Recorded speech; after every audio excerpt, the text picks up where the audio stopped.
For 40 years, the missing persons case in Wilkesboro has consumed investigators and the entire community with the question, where did Angela Hamby go? I sat down with the chief to learn more about this case and why he believes someone in that area knows something. It's the mystery of Wilkes. Among the hills of Wilkes County, everyone knows the name Angela, or Angie, Hamby. You could walk anywhere in Wilkesboro and mention her name and people will start talking. The kind, popular, dependable 20-year-old. But it's almost like she came to town and just literally vanished into thin air. No one has seen or heard from her since 1982. When you get into the case, it's kind of consumes you.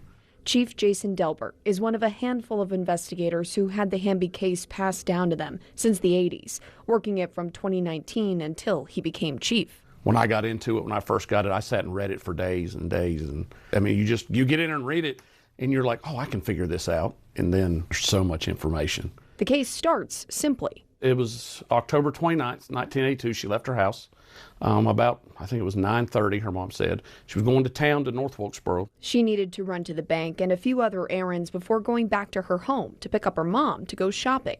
Someone saw her in a clothing store in North Wilkesboro that day. She wasn't as friendly as normal, but left the store. Ultimately, the last place she was seen was at Glenn's restaurant. She was in a vehicle. According to eyewitness at the time, there was a male driving her car. She was in the passenger seat. A person at the restaurant told police it looked like the pair was fighting. Hours later, when they came out of the restaurant, the car was still there with no one inside and all of her belongings laying there. We think she probably went with someone she knew. Again, we don't believe, now that's not a fact, that it was a random person that snatched her out of a car and off they went. This sketch is the only description investigators have of the man in the car with her, but it hasn't helped to track anyone down. Over the years, the Wilkesboro Police Department has gotten hundreds of tips and alleged sightings, from as close to home as Ashe County and along I-77 in Charlotte to as far away as South Carolina, Tennessee, Alabama, and Maryland. The chief sends the little physical evidence they do have to the state DNA lab every so often for testing. They show that we have multiple sources of DNA, but as far as here's your suspect kind of thing, that aha moment has not happened for us yet. It's tough for Angela's family to talk about this case. It's why they and so many others who know her didn't want to speak to us. They've accepted the fact that she might always be gone.